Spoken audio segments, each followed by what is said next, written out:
paz do Senhor Jesus Cristo aos irmãos, dou graças a Deus pela sua vida e por mais um estudo sobre as obras da carne e o fruto do Espírito. Vamos para a quinta parte desse estudo e sem mais delongas, vamos aí já dar continuidade a esse mistério que Deus nos tem dado aí. Gálatas capítulo 5, já para ganharmos tempo, Gálatas capítulo 5, o seu versículo 19 ao versículo 23. Vamos ler. Porque as obras da carne são manifestas, as quais são prostituição, impureza, lascívia, idolatria, feitiçarias, inimizades, porfias, emulações, iras, pelejas, dissensões e heresias, invejas, homicídios, bebedices, glutonarias e coisas semelhantes a estas, acerca das quais vos declaro, como já antes vos disse, que os que cometem tais coisas não herdarão o reino de Deus. Mas o fruto do Espírito é amor, gozo, paz, longanimidade, benignidade e bondade, fé, mansidão, temperança. Contra essas coisas não há lei. Na quarta parte desse estudo, nós já demos o início, demos o término, perdão, às obras da carne. E hoje nós vamos dar aí início ao fruto do Espírito. E vamos falar aí, no versículo 22 do capítulo 5, sobre o amor, sobre o gozo e sobre a paz. Então vamos lá, meditar um pouquinho no que esse texto nos fala aqui, compartilhando com os irmãos algumas anotações e coisas que os irmãos certamente já conhecem e coisas que espero que seja novidade para os irmãos também, porque temos que viver sempre acrescentando na nossa vida espiritual, crescendo na graça e no conhecimento em número de Jesus. Então, já para dar início aqui, nós já vamos dizendo que o fruto a respeito do fruto do Espírito, que em contraste com as obras da carne, nós temos um modo de viver íntegro e honesto que a Bíblia chama o fruto do Espírito. Que essa maneira de viver, ela se realiza no crente à medida que ele permite que o Espírito dirija e influencie sua vida de tal maneira que ele, o crente, subjugue o poder do pecado. Até porque nós já somos livres do pecado, segundo Romanos capítulo 8, correto? E especialmente as obras da carne. E que esse crente ande em comunhão com Deus, correto? E as características relacionadas ao fruto do Espírito são 9. Ou característica de frutos, ou graças da parte do Espírito Santo, talvez organizadas em 3 grupos, não sabemos, 3 grupos de 3, por ser 9 virtudes aí, 9 frutos, mas na verdade nós cremos que não são pré-requisitos da nossa aceitação por Deus, de forma nenhuma. Mas são sim manifestações espontâneas, dessa graça que nos é concedida para a glória do Senhor.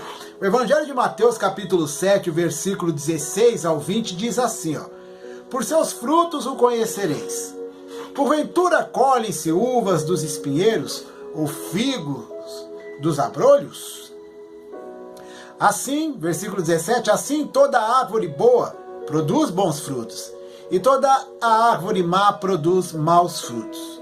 Versículo 18, não pode a árvore boa dar maus frutos, nem a árvore má dá bons frutos. Toda a árvore que não dá bom fruto, corta-se e lança-se no fogo. Portanto, pelos seus frutos os conhecereis. Também Lucas, capítulo 6, versículo 43 ao 45, nos acrescenta um pouco mais dessa ideia, e eu deixo frisado aí para você fazer as suas anotações e dar uma meditada em casa aí, tá bom? Então vamos lá. As 9 características, naturalmente, elas andam juntas, né?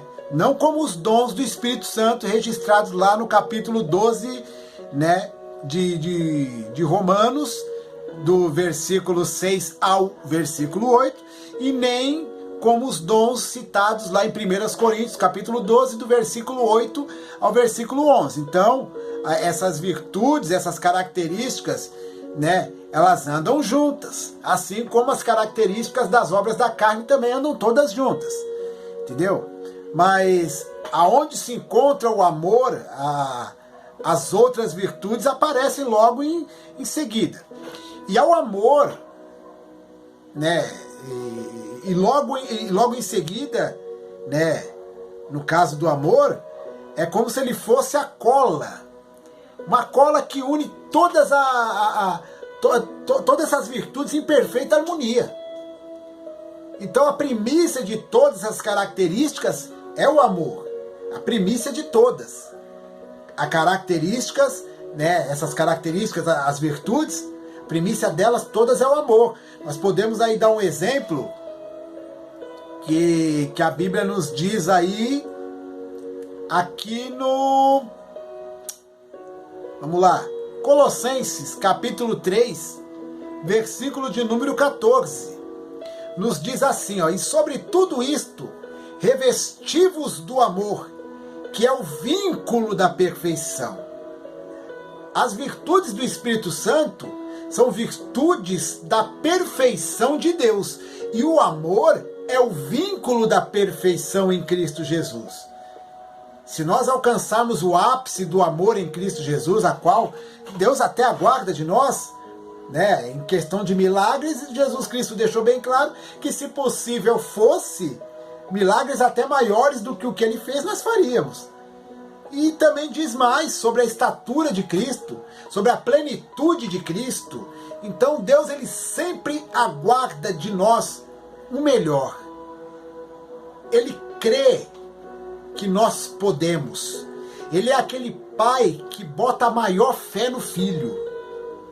Então, se alguém que está me assistindo, de repente, venha estar se sentindo a pior pessoa do mundo, e talvez os que moram com você, os que convivem com você dentro ou fora de casa, ninguém acredita em você, primeiro, você tem que acreditar em si mesmo. Agora, se nem você mais acredita no seu potencial, saiba que Deus é o seu pai.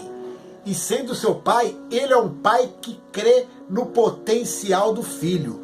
Você pode mais do que você imagina, tá bom? Tenha fé nesse negócio aí. Porque quando o fruto do Espírito se manifesta, né, na vida daquele que está no Messias, que está em Cristo, nós estamos numa esfera onde a lei não tem nada a ver. O versículo 23 do capítulo 5 fala que contra todas essas virtudes não há lei. Não há nada que impeça que haja um bom êxito em Cristo Jesus concernente a essas virtudes. Então não há lei que nos impeça relacionado à vivência, às manifestações e ao resultado da operação de Deus, do que vai aflorar através de nós concernente a essas virtudes. Então nós temos sim que buscar a cada dia fazer com que essas virtudes venham aflorar através de nós pelo Espírito. 1 Timóteo capítulo 1, versículo 9 nos diz o seguinte: sabendo isto, que a lei não é feita para o justo, mas para o injusto e obstinados, para os ímpios e pecadores, para os profanos e irreligiosos, para os parricidas e matricidas, para os homicidas. É a esfera somente do Espírito do Altíssimo. Correto? A nossa maior dádiva. E que fruto é esse? Que fruto é esse a qual nós estamos trazendo aqui, essa introdução, né? E estamos aqui temperando para começar a falar. É esses aí, ó. O primeiro que nós vamos falar, né, dos três, a qual nós vamos falar hoje do amor, do gozo e da paz, Nós vamos falar primeiramente do amor, nós vamos falar de 3 a princípio. E logo após, no próximo estudo, né, na 6ª parte, nós vamos estar falando aí, hoje é a 5ª parte do estudo, na 6ª parte nós vamos estar falando de mais 3 aí. Hoje nós vamos falar do amor ou caridade, do gozo, né, que também tem como significado alegria, e da paz. Então essa tríade, né, esses 3 aí que nós vamos falar hoje, né, nós vamos enxergar essas 3 virtudes em uma ótica exterior, correto? Então vamos falar aí ligeirinho sobre a caridade. Caridade ou amor, né, o famoso amor ágape, né, que é o interesse. Lembrando que os significados que eu trago aqui não são conceitos definitivos. É isso que eu estou falando, significado e muito mais, dentro do que você pesquisar aí e achar como significado de caridade ou de amor, tá bom? Então não leve as minhas definições aqui como conceitos definitivos, de forma nenhuma. Quem sou eu para definir algo? É o que a Bíblia diz, e dentro de um significado de um dicionário da língua portuguesa, é aquilo que o dicionário diz ou não, ou é aquilo que o dicionário diz e muito mais decorrente ao que você conseguir de significados aí. O que eu trago aqui, nesses estudos, é apenas o ponto de partida para que você vá muito mais longe, né, com essas poucas informações, muito mais longe do que eu fui. Você pega essas informações que eu estou te dando, pega o que te serve e siga rumo ao alvo que é Cristo. Bom? Então a caridade ou o amor é o interesse e a busca do bem maior de outra pessoa, sem nada querer em troca. Romanos capítulo 5, versículo 5, nos diz que a esperança não traz confusão, porquanto o amor de Deus está derramado em nossos corações pelo Espírito Santo que nos foi dado. Efésios capítulo 5, versículo de número 2, diz o seguinte: e andai em amor, como também Cristo vos amou, e se entregou a si mesmo por nós, em oferta e sacrifício a Deus em cheiro suave. Também em Romanos capítulo 8, versículo 28, diz, na versão NTLH, que é a nova tradução, como é que fala aqui? Nova tradução, acho que dos dias de hoje, né? Mas a tradução é essa, NTLH. Vai ver que é um pouco diferente das demais Bíblias aí. Diz aí, Romanos 8, 28. Sabemos que todas as coisas cooperam para o bem daqueles que amam a Deus, daqueles que são chamados segundo o seu propósito. Então, quero abrir até um parênteses decorrente a esse versículo, né? E corrigindo também, essa versão ainda não é a NTLH. Alguns outros versículos eu vou estar lendo nessa versão e eu aviso. Essa está na João Ferreira, atualizada e corrigida, né, como as demais. Esse Romanos 8, 28 diz o seguinte, vou repetir. Sabemos que todas as coisas cooperam para o bem daqueles que amam a Deus. E a grande maioria das pessoas usam até aí esse versículo. Mas depois daí que fala que amam a Deus, tem uma vírgula. E há uma continuidade. Nós sabemos que todas as coisas cooperam para o bem daqueles que amam a Deus. Né? Mas na verdade, uma pequena porcentagem vai até essa parte que ama a Deus.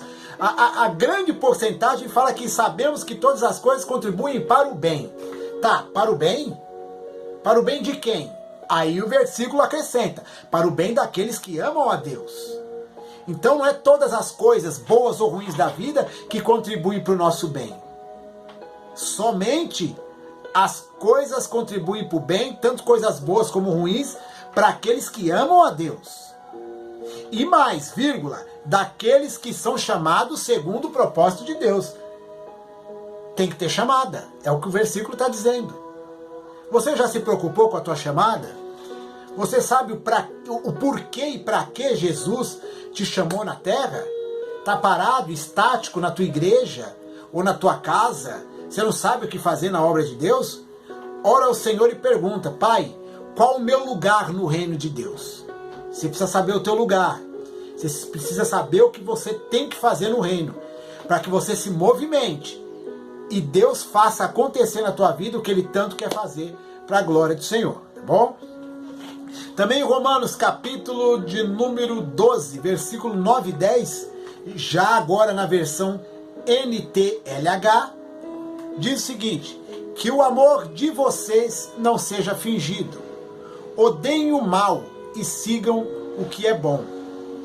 Amem uns aos outros com o amor de irmãos em Cristo e se esforcem para tratar uns aos outros com respeito. Lembre que eu falei que nós íamos trabalhar a questão dessas três virtudes de uma visão exterior. E é o que os versículos estão nos apresentando. Vamos dar uma olhada aí no capítulo 13 de Romanos, ó, no versículo 8 ao 10. Ó. Você vai ver que é um amor a qual é expressado exteriormente. Eu não guardo no meu íntimo, eu amo no meu íntimo, eu amo aqui dentro e ninguém não. Olha aqui, ó, Romanos 13, 8 ao 10. A ninguém devais coisa alguma, a não ser o amor com que vos ameis uns aos outros. Então você vê que é coisa exterior, coisa que se vê. É um amor a qual se é declarado e não fingido, como já dissemos aí em versículos anteriores. Porque quem ama aos outros cumpriu a lei. Com efeito, não adulterarás, não matarás, não furtarás, não darás falso testemunho, não cobiçarás. E se há algum outro mandamento, tudo nesta palavra se resume: amarás ao teu próximo como a ti mesmo.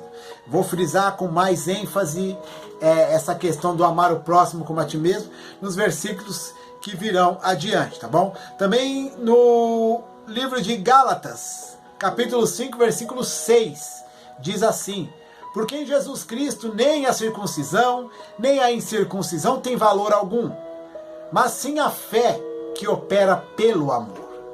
Então, as demais regras não têm utilidade alguma, mas a fé que opera pelo amor.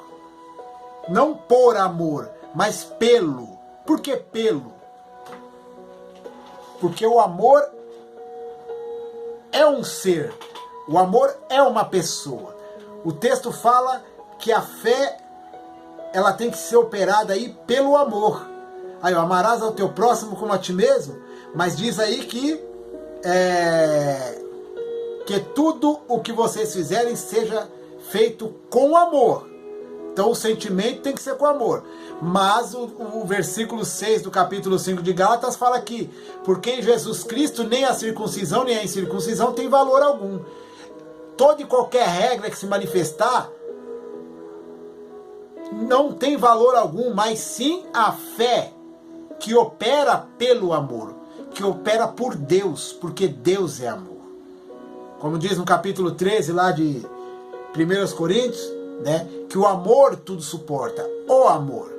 Ali não está apresentando o amor como um dom, como uma virtude, mas como uma pessoa, que é o próprio Deus, porque Deus é amor. Então, eu suportei tal coisa porque eu amo, eu suportei tal calúnia porque eu amo. Não, quem suportou foi o amor, não foi eu, não foi você. Deus suportou em nós, porque o Senhor vence por nós as nossas batalhas. Não foi o que ele disse para Josafá? Tu não tens que pelejar. Foi Deus que pelejou por ele. Deus peleja por nós. O amor peleja por nós. O amor vence por nós. Resiste por nós. Suporta por nós. Vence por nós e ainda nos dá a vitória em nome de Jesus. Tá bom? Vamos lá. E para finalizar a parte do amor aqui, bem breve, 1 Coríntios, capítulo 13, e versículo 4 ao 8. O amor é sofredor, como eu disse, é benigno. O amor não é invejoso. O amor não trata com leviandade, não se ensoberbece, não se porta com indecência, não busca os seus interesses, não se irrita, não suspeita mal, não folga com a injustiça, mas folga com a verdade. Tudo sofre, tudo crê, tudo espera, tudo suporta. O amor nunca falha. E eu vou parar por aqui. o amor, como foi dito, tá bom?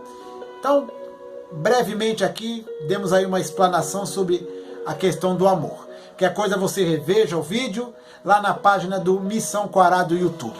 Vamos aí para o segundo tópico aí que fala do gozo ou alegria, né? Que é a sensação de alegria baseada no amor. Olha aí como andam juntos. Na graça, nas bênçãos, nas promessas e na presença de Deus. Bênçãos estas que pertencem àqueles que creem em Cristo Jesus.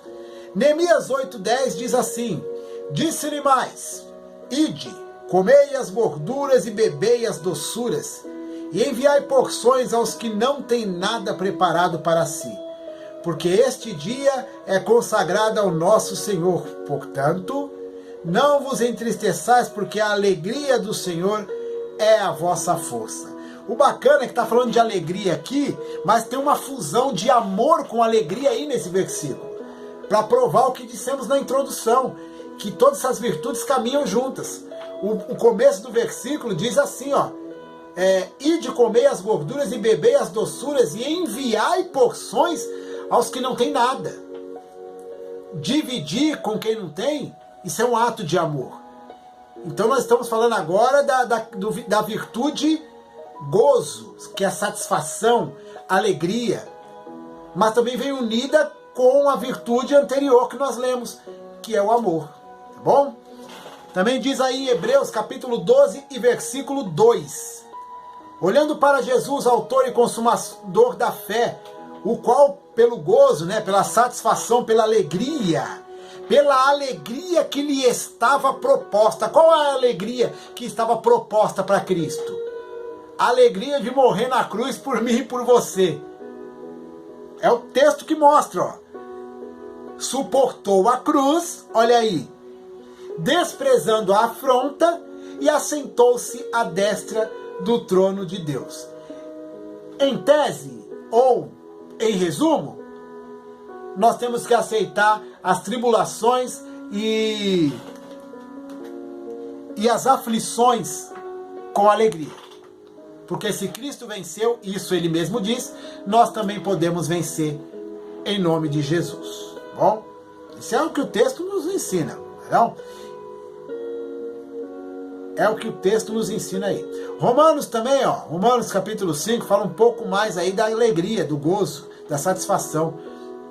Romanos 5:11, e não somente isso, mas também nós nos alegramos por causa daquilo que Deus fez por meio de nosso Senhor Jesus Cristo, que é a morte na cruz, irmãos, que agora nos tornou amigos de Deus. Então, havia motivos de Cristo se alegrar com o propósito de Deus na vida dele, de ir para a cruz? Havia motivos, observando hoje pela palavra. Primeiro, ele morrendo na cruz por nós, ele deu condição do propósito de Deus ser concluído, porque nenhum de nós éramos capazes de vencer esse propósito de ir para a cruz. Negaríamos o nosso Deus assim de imediato. Segundo, a morte dele na cruz nos reconciliaria com Deus novamente. E aí o pacto que foi quebrado lá no Jardim do Éden por Adão voltaria como voltou, né? E hoje temos uma aliança com Deus novamente, por causa da morte dele na cruz. Então, e inúmeros outros motivos aí, que se a gente for colocar, irmãos, vai mensagens e mensagens, tá bom? Também temos mais aí, ó, em Romanos 14:17, diz o seguinte: pois o reino de Deus não é uma questão de comida ou bebida, mas de viver corretamente em paz e com a alegria que o Espírito Santo dá. Ó, já citou paz, que já é o próximo, a próxima virtude depois dessa aqui da alegria e gozo que nós estamos lendo. Então você vê, ó, mais uma que aparece aí caminhando junto. É possível, irmãos, experimentar esse tipo de alegria que nasce do Espírito de Deus, até mesmo em meio ao sofrimento. Então há a possibilidade de experimentarmos a satisfação e a alegria até em meio ao sofrimento. Esquisito, né? Vamos ver o que diz o texto aí em 1 Tessalonicenses, capítulo 1, versículo 6. E vocês seguiram o nosso exemplo, os apóstolos falando, e o exemplo do Senhor Jesus. Embora tenham sofrido muito, vocês receberam a mensagem com aquela alegria que vem do Espírito Santo. Olha que negócio interessante. Isso me faz lembrar uma situação bacana que aconteceu em Atos dos Apóstolos. Né? Se você puder abrir tua Bíblia lá no livro de Atos, estou abrindo aqui a minha. Atos, aqui no capítulo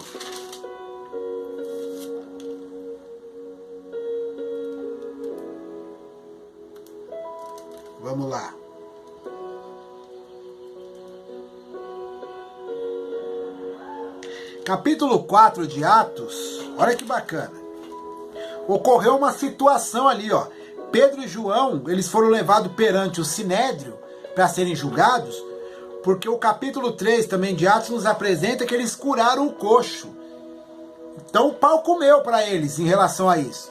E aí eles foram presos e foram levados diante do Sinédrio. E ali eles, né, sofreram, apanharam e assim foi. Mas o capítulo 24, o versículo 24, perdão, na verdade aqui, ó, o versículo 21 em diante, já mostra aqui que eles foram liberados. O povo se levantava a favor deles. E aí eles foram liberados, diz assim o 21, ó. Mas eles ainda os ameaçaram mais, e não achando motivo para os castigar, deixaram-nos ir por causa do povo. Olha aí. Porque todos os glorificavam a Deus pelo que acontecera, pois tinha mais de 40 anos o homem em que se operava aquele milagre de saúde. Então o milagre de Jesus Cristo, através da vida deles, justificou eles, relacionado ao povo. O povo estava convencido pelo Espírito de Deus a respeito de toda essa questão dos milagres. E outra, foi notório a idade do homem, mais de 40 anos na situação, então não havia como questionar, tiveram que soltar eles. E olha que bacana o versículo 23 em diante. E soltos eles foram para os seus, né, para os discípulos, se encontraram com o restante, com os outros apóstolos, e contaram tudo o que lhes disseram os principais dos sacerdotes e anciãos. Olha aqui o mistério. E ouvindo eles isto, tudo que aconteceu, juntamente ou unânimes, levantaram a voz a Deus e disseram: irmão, presta atenção na oração que eles fizeram. Senhor, tu és o que fizeste o céu e a terra e o mar e tudo o que neles há. Eu estou lendo aqui o texto para os irmãos. Como eu já sei o que vai dizer aqui, irmãos, eu já estou toda arrepiada aqui, porque é um mistério de Deus muito profundo. O que eu vou ler aqui vai ensinar muito irmão como orar depois que passar por uma tribulação. Perdão, ouve aí. Versículo 25. Que disseste pela boca de Davi, teu servo, porque bramam as gentes e os povos pensaram coisas vãs. Levantaram-se os reis da terra, e os príncipes se ajuntaram a uma contra o Senhor e contra o seu ungido. É uma oração que eles estão fazendo, hein? Porque verdadeiramente contra o teu santo filho Jesus, que tu ungiste, se ajuntaram não só Herodes, mas Pôncio Pilatos, com os gentios e os povos de Israel, para fazerem tudo o que a tua mão e o teu conselho tinham anteriormente determinado que se havia de fazer. Ao pedido, olha o pedido deles. Agora, pois, ó Senhor, olha para as suas ameaças e concede aos teus servos que falem com toda a ousadia a tua palavra, enquanto estendes a mão para curar e para que se façam sinais e prodígios pelo nome do teu santo filho Jesus. Ô, irmão, Os caras, em vez de chorar, falar assim, Senhor, estão me perseguindo no serviço, que eu só vejo crente falar isso. Ai, Senhor, estão me perseguindo na igreja. Ai, Senhor, não sei o que. Ai, me estão... Os caras foram presos, apanharam, foram soltos e oraram a Deus para que Deus desse condições para que eles fizessem mais milagre ainda do que foi feito e para que Deus usasse mais eles ainda do que usou. Aí, para finalizar, o versículo 26 tem o resultado do que Deus faz com aqueles que, quando é perseguido por amor do nome de Jesus, não perseguido porque está de picuinha na vida, mas aqueles que fazem a obra para glorificar o nome de Jesus, não para se aparecer para os homens. Olha o que acontece depois que a gente ora pedindo condição para Deus para fazer mais ainda a obra.